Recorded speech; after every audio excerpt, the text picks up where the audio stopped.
Do you know, I'm so often asked, why did I become a coach? Um, what drew me to this?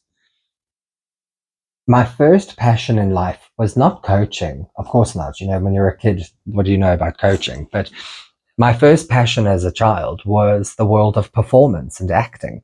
I loved acting. I was addicted to it. I was addicted to the process. I was addicted to the spaces that you would go to create it.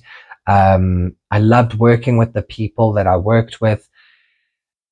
Growing up gay in the 80s in South Africa, not fun. And being my kind of gay in the 80s was bullied and ostracized and picked on. So I've had to find spaces for me that felt like the opposite of that, frankly. And acting did that. I was incredibly lucky that I had a wonderful, wonderful drama teacher when I was in primary school. And I think her passion and her eccentricity helped encourage mine. And that I took into high school, where I had two remarkable drama teachers, and they just encouraged my passion for the performing arts even more. And I loved it. And without quite realizing it, acting was the space that I went to escape the traumas of my real life.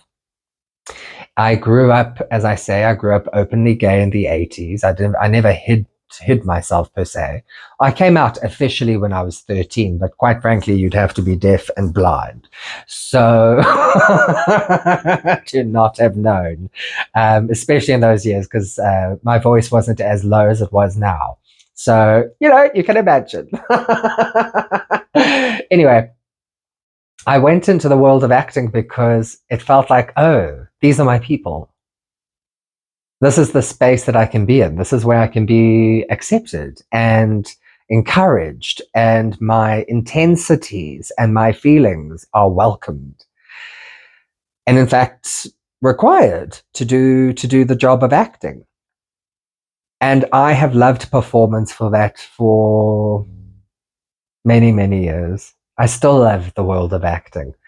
But as I've gone through more and as I've learned more and as life affected me more, um, without realizing it, life was grooming me from a deeply personal, first-hand experiential point of view for the work that I do now, or rather the work that I've been doing, especially in the last 14 years, but in a concentrated way in the last 8 years, where my life coaching has been completely informed by my personal experiences.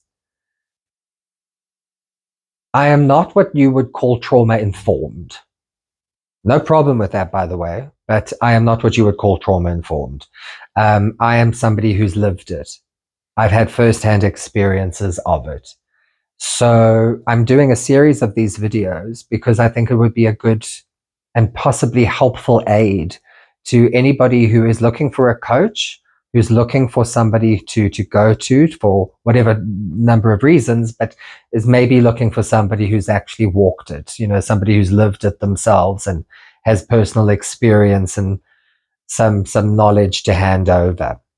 So I'm doing this video, and I'll do a few more on my personal experiences and what life has taught me and what I've gone through. And I hope that whoever listens to this finds it helpful. And I must be honest, I have to say trigger warnings, because some of this content might be triggering. I don't know.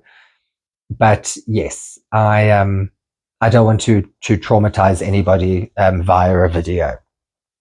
So please do know that I am going to speak about very personal things. And if they are triggering to you, please stop the video.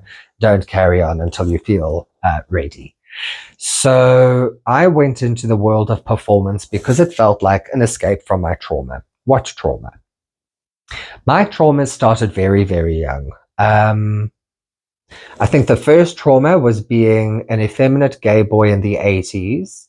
So I had society, family, and you know, most adults, a school environment visibly, openly rejecting of me, being bullied and picked on was my norm. That was my experience up until about 9 or 10 years old, especially. So I was used to. It sounds strange to say this, but it was normal for me to feel connection with some people and the complete opposite with others, even if they were blood relatives or not. People who were disapproving of me, they would look at me like people would sometimes look at me like a dish they never ordered.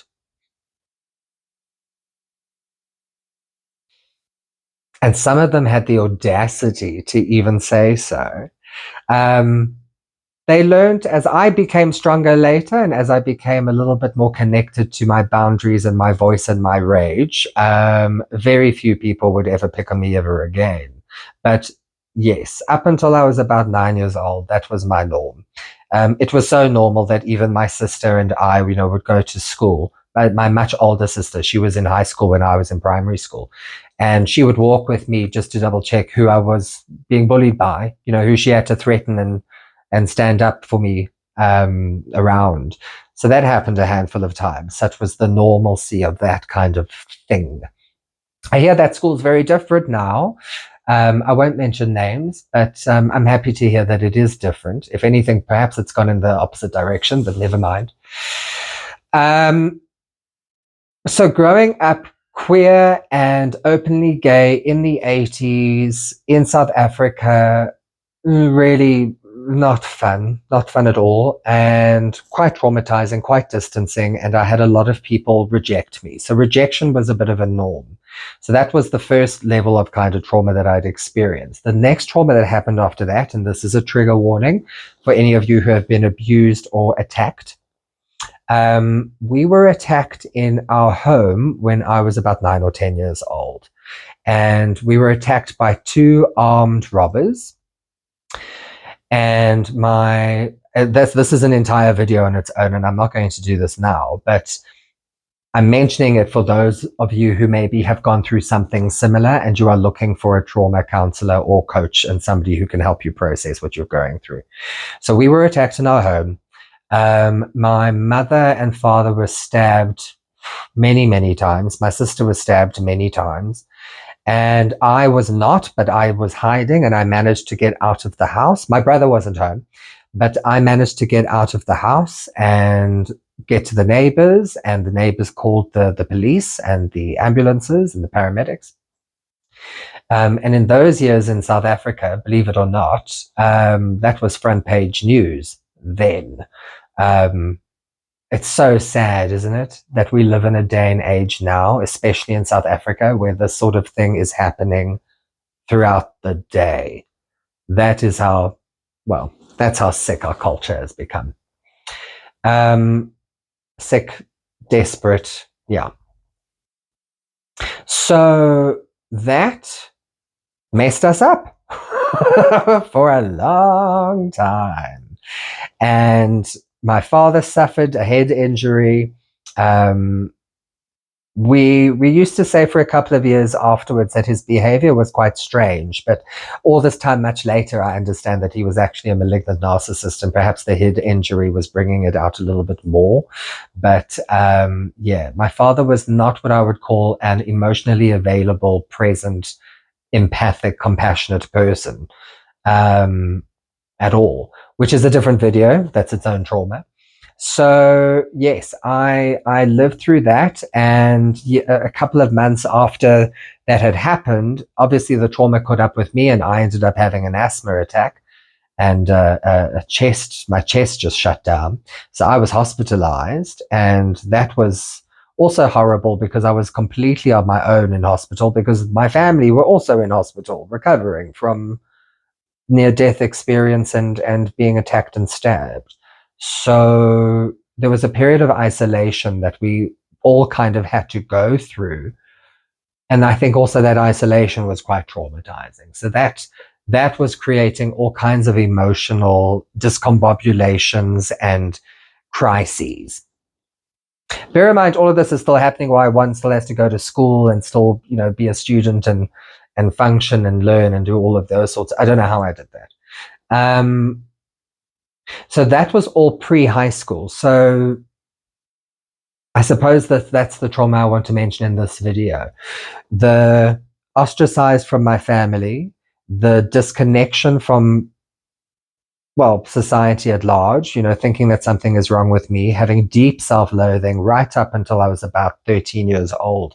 I remember hating myself, the pray the gay away thing.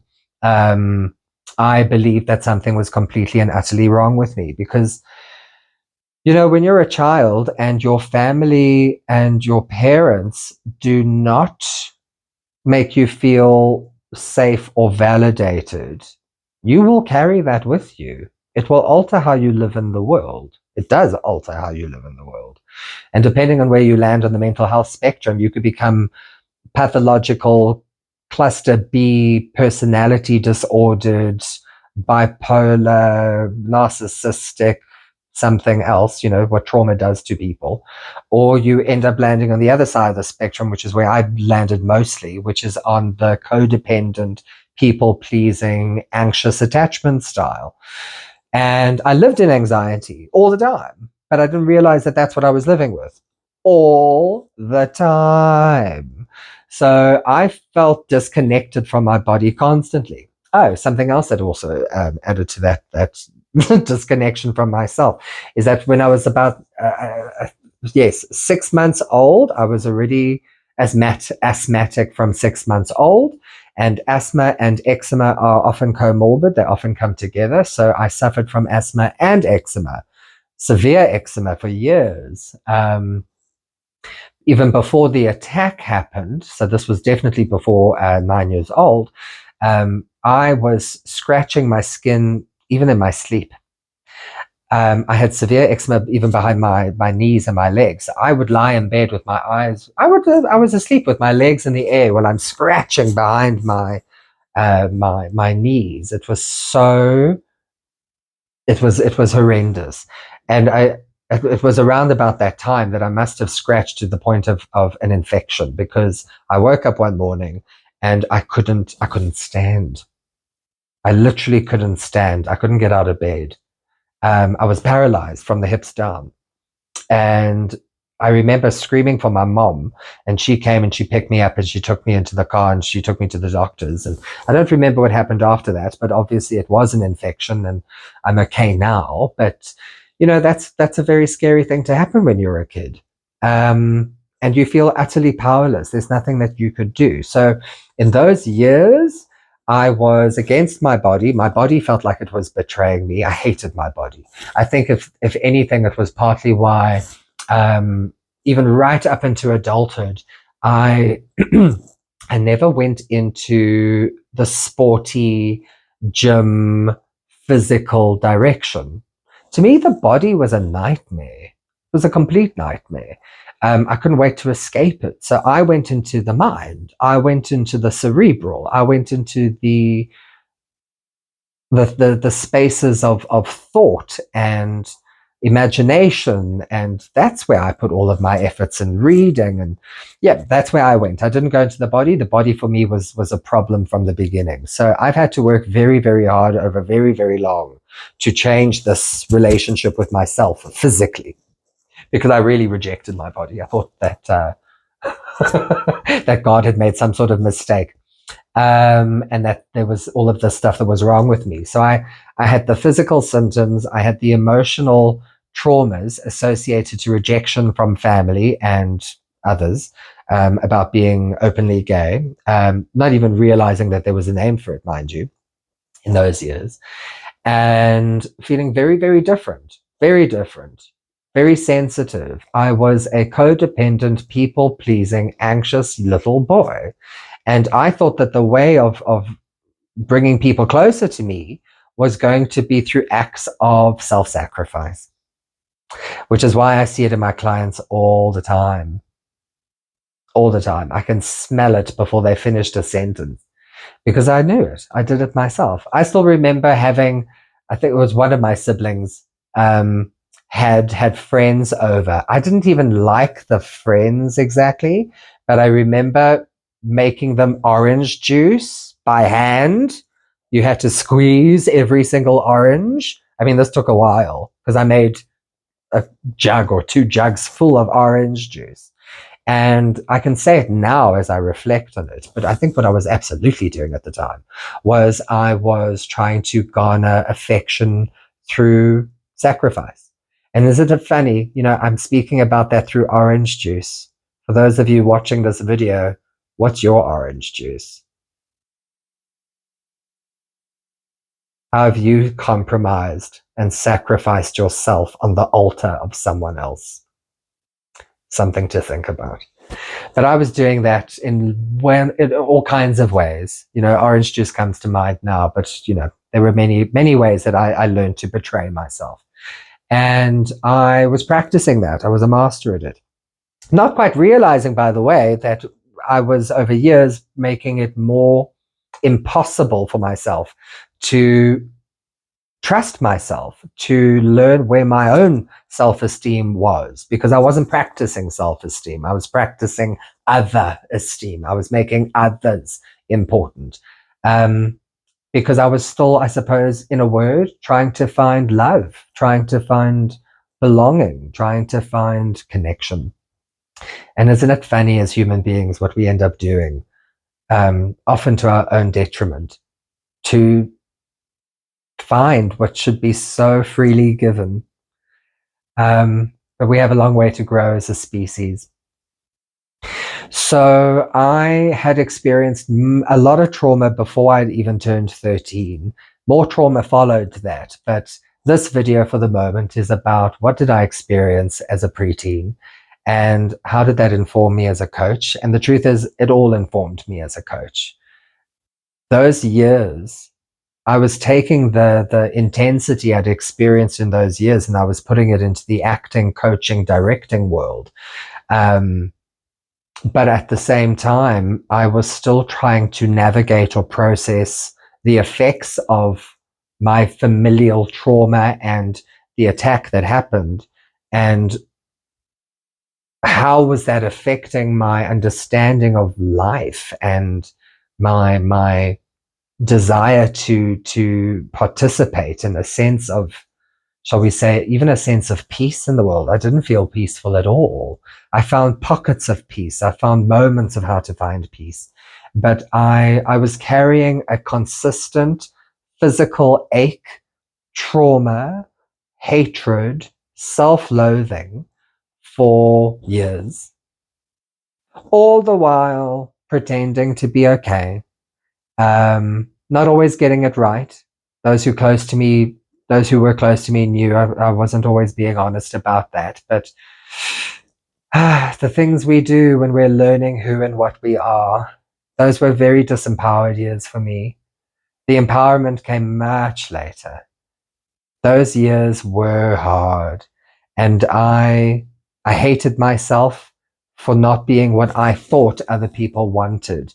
And I thought something was deeply wrong with me because people rejected me. People thought that something was off about me. So self-esteem as a journey is something that I know intimately well. I train my students and my clients on self-esteem because I don't think you can have a flourishing, positive, optimistic feeling about life or yourself until the relationship you have with you betters. And I make it sound simple, but the process of getting there will require quite a bit of self-confrontation. It will require a willingness to let go of what no longer serves you, and that includes people. And to learn how to become very honest with ourselves. That's quite hard and can be very scary, and it's never ending. The passage of learning how to become honest with ourselves, I think, is a constant journey.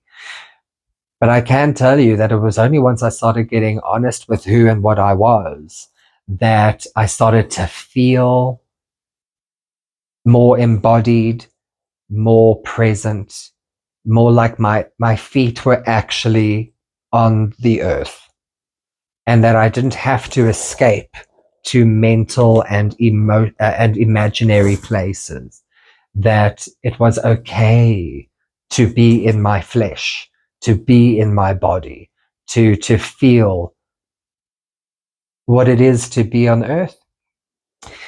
Because I was trying to escape earth for many, many years, because earth felt terrifying. People felt scary. If your understanding of people is that they come into your home and they attack you, and all you're trying to do is pour love, care, and affection in the world, you are going to develop all kinds of trust issues, all kinds of traumas. And it's one of the reasons I'm passionate about helping people through their trauma, because trauma affects us on absolutely every level. It affects us in our physiologies, in our bodies. That's where we're carrying it, but it also affects how we interpret and perceive ourselves and the world around us. It affects how we think. It puts us into our fight, flight, freeze, or fawn, and then we live there, and then we don't realize that this is what we're doing. So I was fawning or I was flighting. I went into fight much later in life, but that's for another video. So this video is about some of my childhood, some of the difficulties that I faced. If anyone watching this is looking for a coach and they are looking for somebody who can empathize, who's actually been there, and can maybe assist with some torches and light the way. I can't do the work for you. Nobody can. But I know how to hold space for you, and I know how to guide and facilitate. And it takes one to know one. I know when you would be in a self-loathing, self-betraying, escapist mode. And I know how hellish that feels. And it's made worse when our family and our so-called loved ones put us there. And we develop all kinds of trust issues. And life then becomes, we say, dangerous. We hate it. I became a coach because I found out that I didn't have to hate life. I didn't even have to hate my abusers. I needed to understand them, but I didn't have to hate them. I sit in front of you now, still very much a work in progress. I think everyone is a work in progress. But my God,